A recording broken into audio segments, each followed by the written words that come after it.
evidentemente lo que faltaba por decir, y todo el mundo se ha dado cuenta de cómo faltaba por decir, es esto que estamos ahora mencionando como una característica de las instituciones proporcionales al uso de las instituciones, decíamos, enequistas, en este caso marxistas, ¿no?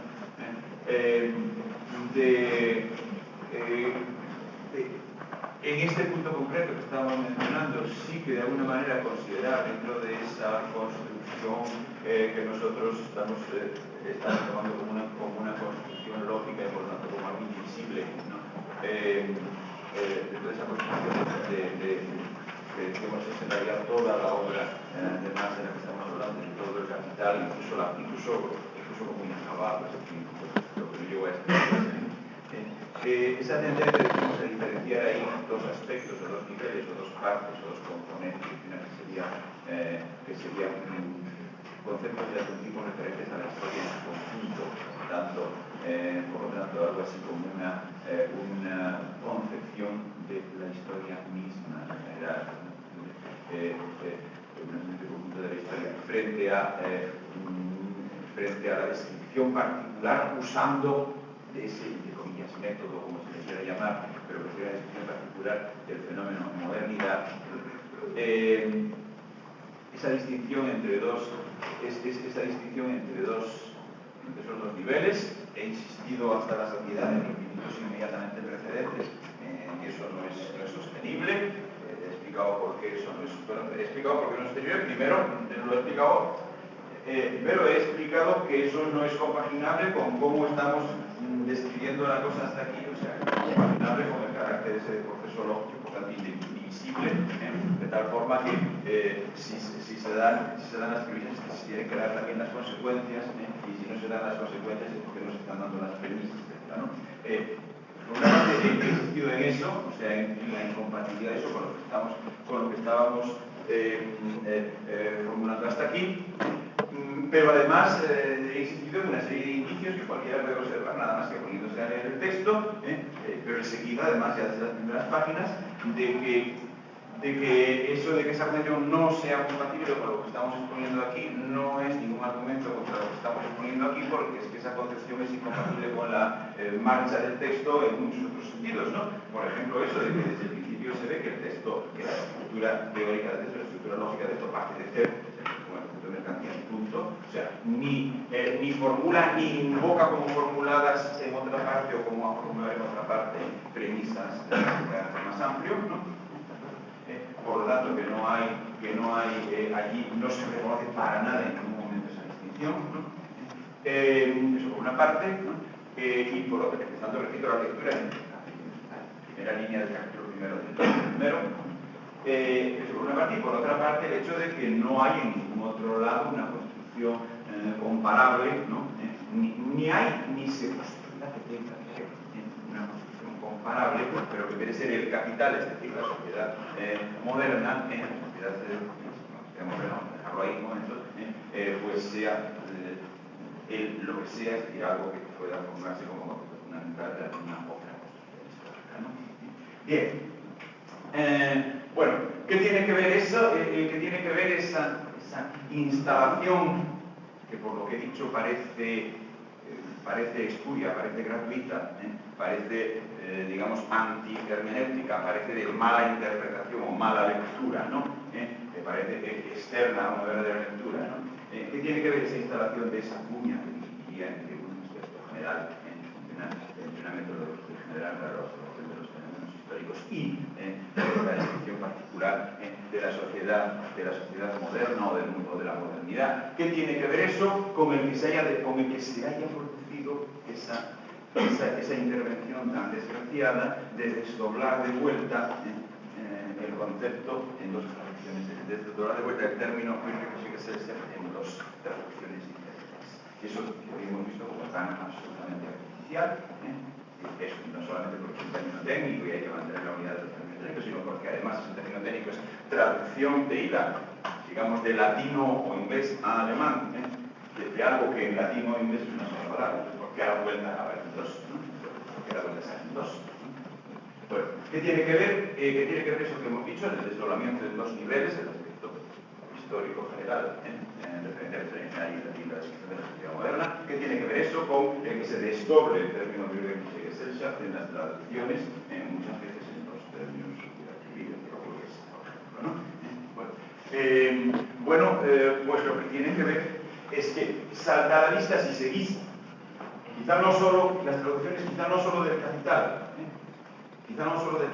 sino también de alguna otra obra que prácticamente forma parte del Capital, o que es una especie de entrega previa,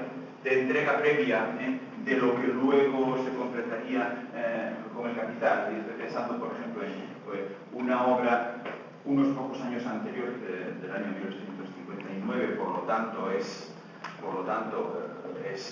muy poco anterior al Capital, y es una obra ya relativamente del Marx maduro. Estamos ya, por tanto, en la situación en la cual surgirá el Capital, ¿no? Se llama contribución, en las traducciones castellanas se llama contribución a la crítica de la economía política, contribución a la crítica de la economía política. Contribución A, hay otra cosa por ahí que se llama introducción A, que es otro tipo de asunto completamente distinto, que son unos textos que tienen otro. Esto de contribución a la crítica de la economía política, se identifica viendo el título alemán, Kritik der politischen. O sea, traducción literal sería cuando para o hacia la crítica de la economía política. A ver, es una obra ligeramente anterior al Capital. ¿Por qué la cito? Simplemente porque ahí se puede, viendo también eso, que no es tan difícil de ver, porque hay una gran coincidencia con el Capital, viendo también eso, pues se puede contemplar mejor el fenómeno al que estoy refiriendo, se puede contemplar mejor que viendo solo el Capital, ¿no? Y por otra parte, pues sí que es una obra que forma parte digamos, de la etapa de la producción de Marx, un poco más primerita, pero formando parte de la misma etapa que el Capital, ¿no?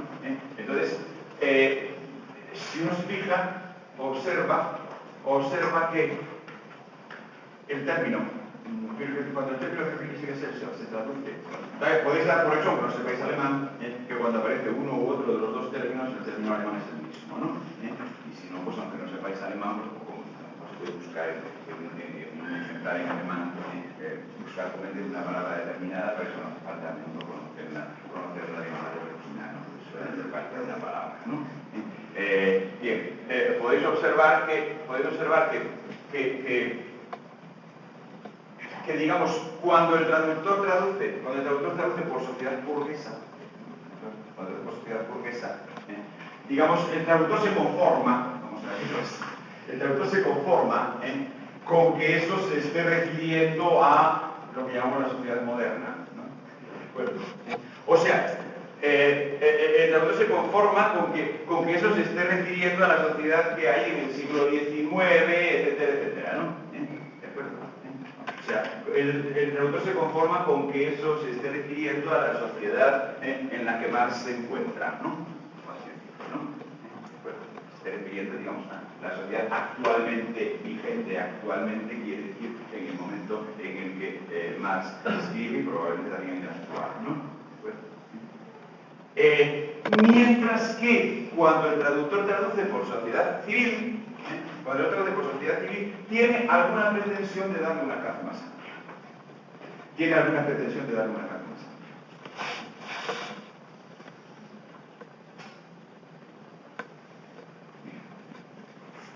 Cuando traduce sociedad civil, tiene alguna pretensión de darle una carta más amplia.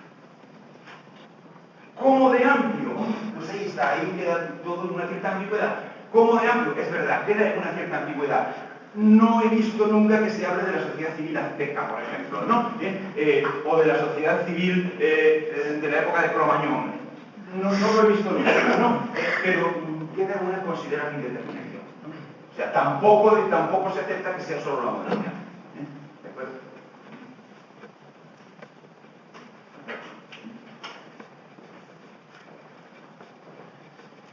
O sea, no he visto nunca que se hable de la sociedad civil que produjo las pinturas rupestres de Altamira, ¿no? No lo he visto nunca, ¿no? Pero sí que es verdad que con ese término se pretende señalar algo un poco más allá, ¿no? Un poco más allá. Indeterminadamente más allá, es decir, ¿hasta dónde? ¿Hasta dónde? No queda claro. Pero sí que es verdad que es cuando dice sociedad civil. Cuando el traductor traduce sociedad civil, es que él quiere, o sus maestros le dicen que haga de manera que se le pueda dar eso un alcance más amplio. Mientras que normalmente cuando dice sociedad burguesa se conforma con que se está refiriendo, digamos, como diríamos, a la sociedad de ahora. Claro, a la sociedad de ahora.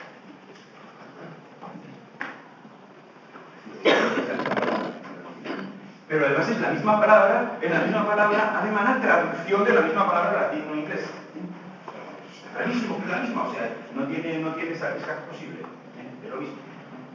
O sea, esa duplicidad está introducida de manera, digamos, fraudulenta, prescindiendo de toda la connotación moral o jurídica, ¿no? O sea, fraudulenta desde el punto de vista de la lectura, ¿no? En el texto, ¿no? De hecho, si buscáis, no lo vamos a comentar en clase porque está fuera de nuestro tema, si buscáis, y por eso he citado la contribución a la crítica de la economía política, por eso he citado esta obra, si buscáis, el texto de Marx que se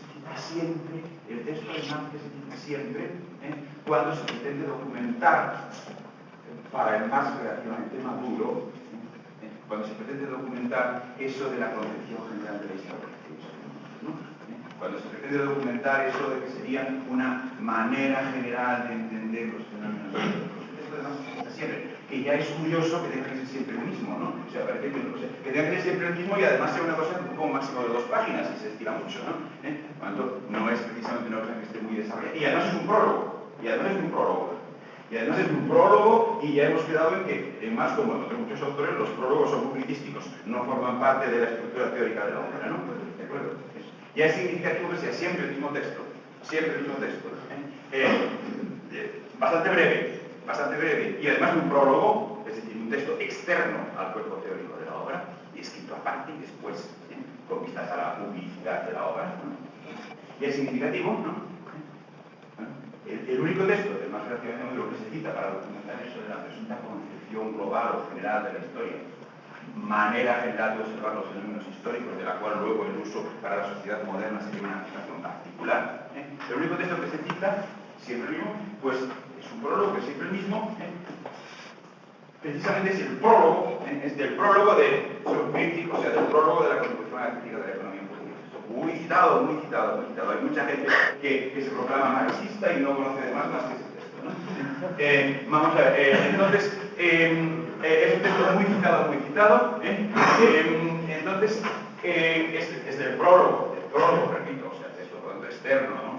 Prólogo que además se edifica de manera autobiográfica, o sea, perfectamente, o sea, está hablando de qué fue lo que pensó antes, qué camino siguió, etcétera, ¿no? Entonces, es completamente externo a la marcha teórica de la obra, ¿no? Entonces, es del prólogo de esta obra, por eso de la discusión política, por eso he citado antes esta obra. El único texto, del más maduro, en ese sentido, de concepción general de la historia, es el prólogo de esta obra. Y bueno, cualquiera puede asomándose a ese prólogo, que además es relativamente ligero, por tanto no es difícil de leer, ¿no? Porque es bastante, o sea, es mucho más ligero que el Capital, sencillamente porque es menos riguroso, porque es más publicístico, etcétera, ¿no? Cualquiera puede ver que efectivamente la interpretación de ese texto en términos de concepción general de la historia se basa en que aquí está la palabra sociedad civil. En este caso, sociedad civil, ¿de acuerdo? Está la palabra sociedad civil, y a esta palabra sociedad civil, ahí se le da un sentido del alcance muy general. Repito, no se interpreta que haya la sociedad civil de los aztecas o la sociedad civil de los hombres de Cromañón, pero se le da un alcance indeterminado. O sea, no es la modernidad. O sea, se interpreta que no es la modernidad. ¿De acuerdo? Se interpreta al leer y al traducir esto que eso no es la modernidad. Se interpreta que eso no es la modernidad. Eso lo puede ver cualquiera, porque cuando encontréis sociedad civil, veréis, bueno, pues, esto por los historismos, buscando el alemán, aunque no sepáis alemán, que dice Bürgerliche Gesellschaft, ¿no? Pero es que además el propio texto, cuando dice sociedad civil, no dice simplemente sociedad civil, sino que dice eso que ingleses y franceses de los siglos XVIII y XIX han llamado la sociedad civil. Exactamente así, ¿no? Pero bueno, está claro que remite a ese término consagrado, consabido, etcétera, etcétera, que es el mismo que luego utilizará en otros momentos, y que en otros momentos, curiosamente, el mismo traductor traduce posteriormente. Bien. Entonces, bueno, y hay más cuestiones relacionadas con esa lectura. Esto no es un curso sobre Marx, y por tanto las cuestiones de mayores problemas de lectura referentes a la lectura de ese tipo de otros no las vamos a desarrollar, independientemente de que, por supuesto, como en cualquier otro contexto, pues cualquiera que tenga alguna cosa que consultar, pues pueda consultar, ¿no? Bien, eso de...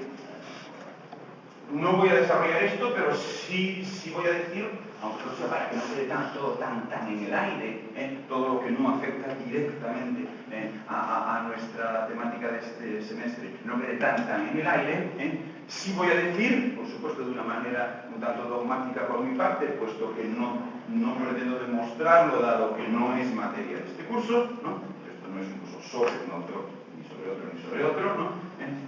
Sociedad civil, pero sí diré que efectivamente eso de una concepción de la historia en su conjunto,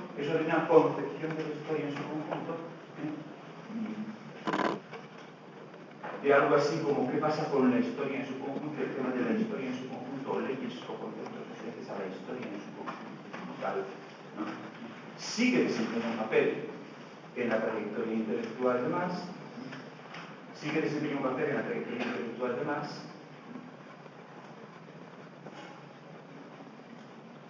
pero precisamente se ha roto cuando llegamos a la capital. Sigue desempeñando un papel en la trayectoria intelectual de Marx, pero precisamente se ha roto cuando llegamos a la capital. Y se está rompiendo, si es que no se rompería del todo, incluso en el prólogo de Constitución Anárquica de la Economía Política. Por eso el carácter autobiográfico que tiene ese prólogo, cuenta por dónde ha ido, qué caminos ha recorrido, ¿no? Pues, o sea, eso es algo que ha desempeñado un papel en la trayectoria intelectual de Marx. Si tuviéramos que hablar de Marx como tal, como autor en sí, tendríamos que hablar de ese papel, ¿no? Y de cómo se ha roto eso, pero el hecho es que se ha roto.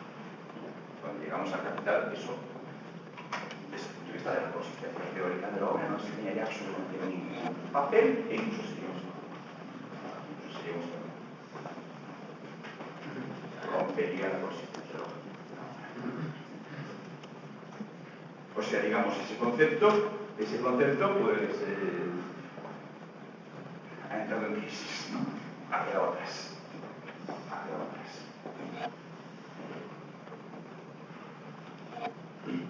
Claro, vamos a ver, el que haya quedado atrás tiene también una implicación. Tiene también otra implicación que incluso a veces puede dar lugar a que la apariencia sea la contraria, que es la siguiente. Puesto que ahora, en el fondo, ya no se está pensando en ninguna concepción general de la historia, sino que simplemente se está describiendo el fenómeno que se tiene delante, o sea, describiendo la historia que se tiene delante. No se está postulando la posibilidad de una dinámica general de la historia. Eso ahora no se está postulando. Sí se postuló en algún momento anterior. Precisamente en polémica con otras concepciones de la historia en su conjunto. Precisamente en polémica con otras concepciones de la historia en su conjunto, por ejemplo con Hegel, ¿no? Pero es en otro momento anterior, de la filosofía de Marx. Precisamente en polémica con otras concepciones de la historia en su conjunto, se postuló precisamente en función de esa polémica alguna concepción de la historia en su conjunto, y se discutió sobre cuál podría ser esa concepción en algún momento anterior de la trayectoria de Marx. Al llegar este momento, el Capital, ya lo que ha pasado es que la pretensión misma de una concepción de la historia en su conjunto, de una dinámica de la historia en su conjunto, sea continua. La pretensión de una concepción de la historia en su conjunto, de una dinámica de la historia en su conjunto, sea continua. Entonces, esto implica, naturalmente, que puesto que no hay, por lo tanto, ahora, no hay ahora ningún punto de vista general sobre toda la historia, ¿de acuerdo? Puesto que no hay ningún punto de vista general sobre toda la historia, porque no hay una cuestión de ¿y cómo es la historia en su conjunto? Esa cuestión ha fenecido, por así decirlo. No hay un uno todo, digamos, no hay un uno todo. No hay un uno todo. No hay, por lo tanto, la historia, que sería uno de los nombres de ese uno todo. La historia es como decir lo ente en su totalidad, o algo así, un nombre para un uno todo, ¿no? ¿De acuerdo? Es decir, la historia es como decir lo ente en su conjunto, la totalidad de lo ente, el todo. ¿De acuerdo? Bueno, pues esa noción misma es la que nos da tanta crisis, ¿no? Digamos, de eso no se puede hablar. Es una noción que se ha hundido. Bien, entonces, puesto que no hay, por lo tanto, un punto de vista sobre la historia en su conjunto, esto quiere decir que incluso las referencias que se encuentren en la obra de Marx a situaciones históricas que no son la modernidad, incluso las referencias que hay en la obra de Marx a situaciones históricas que no son la modernidad, son referencias que de alguna manera forman parte del propio análisis de la modernidad, ¿no? Forman parte de un modo u otro, como contraposición, como deslinde, o algo así, como de hecho hemos visto aquí. De hecho, es lo que ha pasado aquí. Lo que pasa es que lo hemos hecho de una manera muy esquemática, para centrarnos en lo que era materia de este curso, pero lo hemos hecho así. Aquí, por ejemplo, en algún momento se ha hablado, muy esquemática, insisto, de situaciones premodernas, y de qué pasaba en la antigüedad con eso, o qué pasa realmente en la antigüedad cuando un libro de historia emplea la palabra mercancía para referirse a aquello, ¿no? Lo hemos dicho, no, cuidado, mercancía en el sentido estricto del concepto que estamos explicando aquí no puede serlo. Porque eso implicaría que fuese mercancía también en principio toda otra cosa, y no, en la antigüedad siempre el intercambio es por principio restringido, no se presupone la alienabilidad, etc. Todo eso que decíamos, ¿no? Bueno, estábamos hablando de la antigüedad, pero ese hablar de la antigüedad evidentemente formaba parte de un hablar de nosotros mismos, ¿no? Hablamos de la antigüedad precisamente para decir, no, cuidado, eso no es la modernidad. Es decir, ese hablar de la antigüedad, para lo que nos estaba haciendo, este hablar de la antigüedad está formando parte de un discurso de la modernidad, ¿no? Un discurso sobre la modernidad. Digo, no, cuidado, en la antigüedad no ocurre. Lo haremos más veces, lo haremos más veces, porque incluso se puede hacer un uso incluso no meramente negativo de esto. Incluso no meramente negativo. Se puede hacer notar, por ejemplo, que del hecho de que en la antigüedad, ¿qué significa la antigüedad? Es muy vago, pero es que no podemos concretar más, no podemos meternos en camisas de once varas, cosas que no vienen, que no están dentro de lo que se trata en este curso. El hecho de que en la antigüedad, por ejemplo, digamos, no se presuponga la alienabilidad, por lo tanto, no sea la no alienabilidad lo que hay que demostrar. Pues esto significa naturalmente que no todo aquello que hay, o no todo aquello que de un modo u otro tienes, es algo de lo que aspiras a poder desprenderte, ¿no? ¿De acuerdo? Cosa que sí quizá ocurre en la modernidad. Ya habíamos hablado de aquello de tengo, quiere decir puedo vender, ¿no? Entonces, aplicado esto a más cosas, sí, efectivamente, incluso en la filosofía moderna, tenemos X, quiere decir podemos desprendernos de X, ¿no? Quizás sí, ¿no? Bueno, entonces, a lo mejor del hecho de que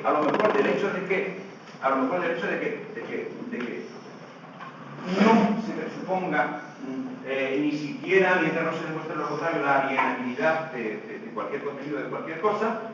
Por lo tanto, el que haya o por lo menos pueda haber en principio lo que podríamos llamar contenidos vinculantes, cosas de las que no se pueden desprender, de las que por ejemplo no se pueden desprender, pues a lo mejor esto tiene determinadas consecuencias que efectivamente nos permiten entender la especificidad de determinados fenómenos antiguos en contraposición a lo que nosotros de manera espontánea entendemos como parte de la moderna. O sea, que esto puede tener incluso unas consecuencias interpretativas de carácter interesante y positivo para hablar de cosas, pues por ejemplo, de la antigüedad griega y romana, como es por caso, ¿no? Puede tener un uso positivo para ver que efectivamente no podamos considerar allí que los contenidos no son de suyo vinculantes, como si en principio es el caso en la modernidad, ¿no? Bueno, esto puede servir de clave para entender determinados fenómenos antiguos que en principio un moderno, pues obviamente no entiende, ¿no? Por lo tanto, no es solamente negativo y contrapositivo, pero sí que es verdad que ese discurso al que acabo de referirme, aunque sea una referencia a cosas antiguas, es una referencia a cosas antiguas que forma parte del análisis de lo moderno, puesto que forma parte del decir, no, es que en moderno las cosas son mercancías, ¿no? Por lo tanto, en moderno las cosas, mientras no se demuestre lo contrario, alienable, la alienabilidad es lo obvio. En cambio, en antiguo no. Luego esto nos permitirá en antiguo entender a lo mejor el que, ¿no? Entonces, hablamos de lo antiguo, pero ese hablar de lo antiguo forma parte de nuestro discurso sobre lo moderno. O sea, es eso de conocer lo otro para conocerse a sí mismo, para entendernos, ¿no? Aquello tan sabido y tan a lo largo de toda la historia de que precisamente lo propio solamente se conoce en un movimiento de retorno, ¿no? O sea, lo propio solamente se conoce, digamos, pasando por lo extraño, de alguna manera. Lo propio solamente se conoce pasando por lo extraño, ¿no? Y que el que no ha viajado nunca a lo extraño, lo que menos conoce es lo propio, ¿no? Bien. Entonces, precisamente porque el conocimiento solo lo es por transposición, ¿no? O sea, no hay conocimiento más que por distinción, ¿no? Bien, entonces, es claro, las referencias entonces no es que no haya referencias a lo antiguo o a lo de otra parte, ¿no? Lo que pasa es que esas referencias tienen ese carácter que he dicho, es decir, forman parte del propio reconocimiento de eso podemos llamar o la modernidad o la sociedad civil, empiezan a ser cada vez más cosas más parecidas a sinónimos, ¿no? O la modernidad o la sociedad civil, o algo así, ¿no? Bien, entonces, bueno, una de las cosas que... No voy a cambiar exactamente, pero bueno, no voy a cambiar nunca, pero... De la historia y ese intento además de desprenderse de ella, me parece que eso es contradictorio a que consideren o que se esfuercen en continuar buscando una ley intrínseca digamos, a ese fenómeno que es la sociedad moderna, porque si no está condenado a caer en la contradicción de alguna manera inmovilizarse en ese sistema y no poder haber una progresión del cambio y llegar a un final de la historia parecido al de precisamente es lo que sí, es decir, hemos dicho que no una concepción general de la historia, que es lo que se hunde, no es tanto que más intente, lo que intente más no nos queda desinfilado. O sea, el problema es lo que se produce con independencia de que a más le guste o no le guste. O sea, eso es por aquello de que nos interesa qué es lo que en un texto se demuestra, no lo que, si se demuestra porque el autor quería demostrarlo, se demuestra porque al autor se le escapó, eso es su problema, ¿no? Pero a nosotros lo que nos interesa es lo que se demuestra, ¿no? ¿De acuerdo? Bien, ahora, no es tanto el intento, pero es simplemente una corrección de expresión, no es tanto el intento como que eso sea lo que ocurre. Entonces, sí. El intento está porque en el primer concepto, creo que la lucha de clases es el concepto que más llega a cumplir esa función ya no de ley, sino, bueno, pues de circunstancias. Pero ahora estás hablando de toda la historia. No necesariamente. No necesariamente. Bueno, porque ¿dónde sacas? Porque ha dicho lucha de clases. ¿Qué es exactamente una clase? ¿Hay una posible definición de clase que sea? No, en realidad O sea, eso iría mucho más lejos la discusión, pero vamos a ver. Vamos a ver. Incluso ese concepto de lucha de clases, en cuanto es efectivamente aplicado, vuelve a ser otra vez una extensión a partir del análisis de la sociedad moderna que obliga a información o por comparación o por confrontación a hablar de otras cosas precisamente para entender su no modernidad, digamos, para entender su no modernidad. Ahora, antes de liarnos con todo, repito, no tenemos que, no es que lo tengamos, es que no podemos señor Encerrona, hablar de Marx en su conjunto. Estamos hablando del concepto de sociedad civil, y Marx es uno de los tres autores que, bueno, que yo he elegido, creo que acertadamente, pero bueno, creo que acertadamente porque los he elegido yo, ¿no? Entonces, pero sí, que no podemos liarnos a todo lo que tiene que ver con Marx. Por eso he dicho, bueno, algo que pertenece a una trayectoria anterior de su trayectoria, que no se ha mantenido, etcétera, etcétera, pero no he explicado por qué pinta de una etapa anterior de su trayectoria y por qué no se ha mantenido, ¿no? ¿Por qué? Porque es precisamente a la etapa actual, es decir, a la etapa del capital de la trayectoria de Marx a donde pertenece el concepto de sociedad civil, que es el que tenemos que hablar aquí, ¿no? Bueno, entonces, hay una cosa que es cierta en lo que tú dices, cuidado, hay una cosa que es verdad, claro, que, vamos a ver, que tú has dicho, el que se pierda o se renuncie a una concepción general de la historia, uno todo en versión, la historia, ¿no? El que se renuncie a eso, o el que se hunda, no impide que se busque, has dicho, una ley intrínseca de la marcha de la propia sociedad moderna. Claro, no solamente no lo impide, sino que es justamente lo que sí hay, ¿de acuerdo? Es justamente lo que sí hay, ¿de acuerdo? Lo que no hay es lo de el uno todo, y lo que sí hay, en cambio, es la estructura de sociedad moderna, o la estructura de sociedad civil. Y esta estructura, pues, tiene efectivamente tiene efectivamente le llamamos una ley, bueno, vamos a decir una estructura. La palabra queda en el aire de momento, ¿no? ¿De acuerdo? La palabra queda en el aire, pero es ley, estructura o lo que queda, es eso que estamos construyendo en el proceso lógico que hemos iniciado en la día del curso, ¿no? ¿De acuerdo? Ese proceso que a partir de algo que es un concepto como nota o suma de notas pasa cómo se construye la figura, el constructo de que yo al comienzo de la clase de hoy, ¿no? Bueno, llamarle ley, estructura, etcétera, eso es lo que sí hay. Justamente eso es lo que sí hay, ¿no? ¿De acuerdo? Justamente eso es lo que sí hay. Y eso tendrá sus consecuencias. ¿De acuerdo? No era de todos modos antes de pasar a otro tema, sino que eso sirve para pasar a otro tema. ¿De acuerdo? Sirve para pasar a otro tema, pero no está a otro. Vamos a ver, recordemos que uno de los puntos por los que hemos pasado hasta aquí en la construcción de esa estructura, en la elaboración de ese constructo, uno de los temas por los que hemos pasado hasta aquí, era aquello de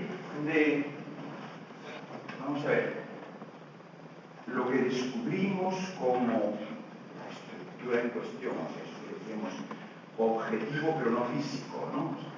¿No? La generalidad del cambio de unas cosas por otras, de la generalidad del fenómeno de mercancía, se sigue, decíamos que tras la concreción cuantitativa de las relaciones de cambio, tras el cuántas manzanas se cambian por cuántos folios, ¿no? Hay alguna determinación objetiva, es decir, ¿no? Tiene que haber alguna determinación objetiva. Eso es una consecuencia de la generalidad del cambio, ¿no? Por lo tanto, es algo que tampoco vale de todo para una situación no moderna, ¿no? ¿Entendido? Es una consecuencia, pero en una situación moderna, sí, en una sociedad civil, sí ocurre que hay una cierta determinación objetiva de, digamos, a cuántos folios equivalen tantas manzanas, ¿no? Decíamos, eso quiere decir entonces que hay algo así como una sustancia común a aquellas cantidades de diferentes cosas que se intercambian que intervalen, por así decir, en el cambio. Habíamos hablado insistentemente en su momento, ¿no? Hay una sustancia común, pero, y aquí venía el punto al que me quiero agarrar ahora. Pero decíamos, tal como lo estamos diciendo y tal como lo decimos en su momento, pero está también evidente que esa sustancia común no es ninguna de las propiedades físicas, materiales, reales o cósicas, digamos, de las cosas, ¿no? Por tanto, es algo que, digamos, no comparece en sí mismo. No comparece en sí mismo, sino que simplemente encontramos que tiene que haberlo a partir de la consideración de las relaciones cuantitativas de intercambio entre las cosas, ¿no? No comparece en sí mismo, sino solo a través de la interequivalencia de las cosas como otras. Si se cambian X naranjas contra Z folios contra N pares de zapatos, hay algo común detrás a esas tres cantidades, a esas tres masas, por así decirlo, a esas tres masas que sin embargo son físicamente distintas. Y todas sus características físicas, reales, cósmicas, decía, son precisamente las características que las diferencian a unas de otras.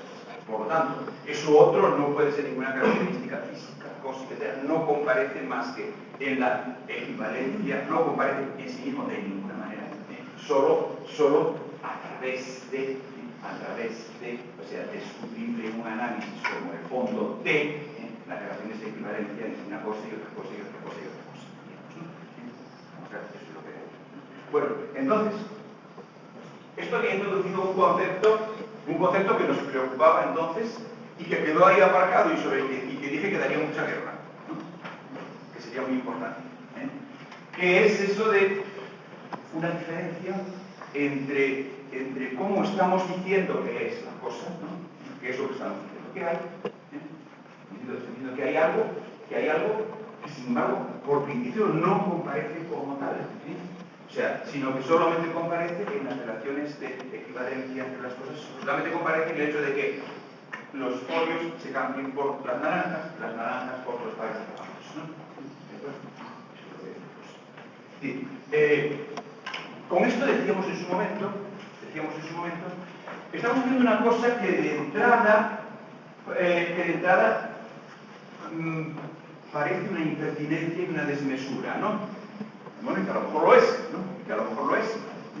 Pero quizá no hay más remedio que hacerlo desde el momento en que uno se plantea los problemas que uno se plantea con la filosofía, ¿no? Que una impertinencia y una desmesura, porque es que estamos estableciendo una distinción entre qué es lo que para nosotros, es decir, para este análisis que nosotros aquí estamos haciendo ocurre, qué es lo que nosotros reconocemos que hay, ¿no? A saber, una sustancia común a esas diferentes cosas que se cambian unas por otras. Estamos distinguiendo entre lo que nosotros reconocemos que hay y lo que ello mismo aparece, ¿no? O sea, estamos diciendo, por así decir, distinguiendo entre el punto de vista de nosotros, es decir, nosotros quiere decir Marx y el que entiende su obra por el momento, ¿no? ¿De acuerdo? O simplemente lo que estamos hablando aquí, el análisis que estamos efectuando, ¿de acuerdo? O sea, estamos diciendo entre nosotros, entre lo que nosotros percibimos y lo que, por así decir, se percibe en el propio funcionamiento del sistema, ¿no? ¿De acuerdo? En el funcionamiento del sistema, por definición, lo que acabamos de decir, nunca se invoca esa sustancia común que hay detrás, no, se cambian las naranjas por plátanos, o las naranjas por folios, y los folios por zapatos, y las naranjas por zapatos. Y en último término, pues cualquier cosa por oro, y el oro pues puede pasar eso de que ya no tenga que ser físicamente oro, pero en cualquier caso se cambiar una cosa por otra cosa, ¿no? ¿De acuerdo? Por lo tanto, siempre se cambia algo por algo, algo por algo. Por lo tanto, esa sustancia común de la que estábamos hablando no aparece en el propio funcionamiento del sistema. Entonces estamos haciendo esa impertinencia de distinguir entre qué es lo que aparece para nosotros, qué es lo que nosotros estamos detectando y qué es lo que aparece, por así decir, en el propio funcionamiento de la sociedad civil. O sea, en otras palabras, estamos distinguiendo entre qué es la sociedad civil para nosotros y qué es la sociedad civil para la propia sociedad civil. ¿Me explico? Así de claro, ¿no? Ahora ya no tengo que decir el sistema, como dije hace 2 semanas, porque ya le hemos dado un nombre, que es sociedad civil, ¿no? Estamos nada menos que distinguiendo entre cómo se reconoce la cosa en nuestro análisis y cómo aparece en el propio funcionamiento de la cosa misma. Puesto que en el funcionamiento de la cosa misma, no se invoca ninguna sustancia común, no se cambia una cosa por otra cosa.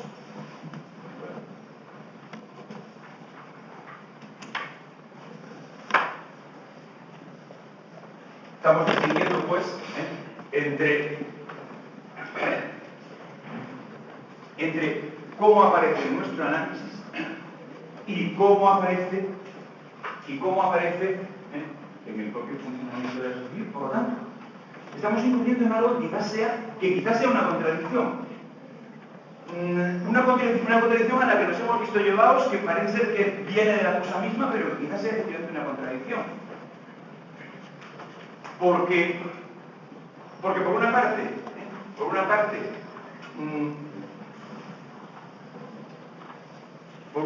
no podríamos analizar el sistema del que formamos parte si no formásemos parte de él. Y cuando decimos la modernidad, la sociedad civil, el mundo de las mercancías, estamos hablando siempre bajo la suposición de que formamos parte de ello. A ver, ¿por qué estamos hablando bajo la suposición de que formamos parte de ello? Bueno, pues porque ya ha quedado claro que ello es un universo. Claro, ya ha quedado claro que para que una cosa sea mercancía tiene que serlo todas las demás. ¿De acuerdo? Ya ha quedado claro que ello es un universo. Fuera del universo no hay nada, ¿no? ¿De acuerdo? Y universo no puede haber más que uno, ¿no? Por tanto, es evidente que nosotros no podemos estar fuera. ¿Está claro? Es evidente que nosotros no podemos estar fuera. Todo lo que hemos dicho presupone que estamos dentro. Todo lo que hemos dicho implica que estamos dentro. Implica que estamos dentro.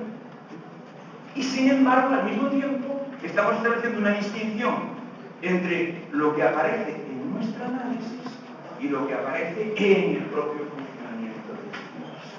Con lo cual, de alguna manera nos estamos poniendo fuera. De alguna manera nos estamos poniendo fuera.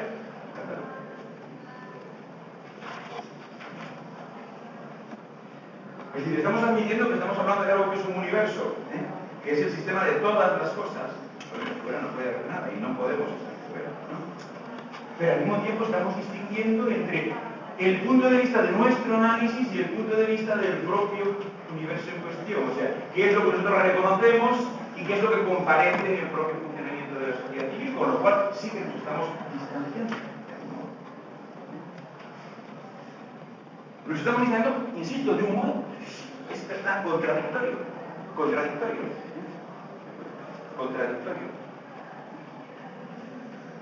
Puesto que nos estamos distanciando de aquello en lo que de todos modos siempre ya estamos, ¿no? Nada menos que el sistema de todas las cosas. Nada menos que el sistema de todas las cosas.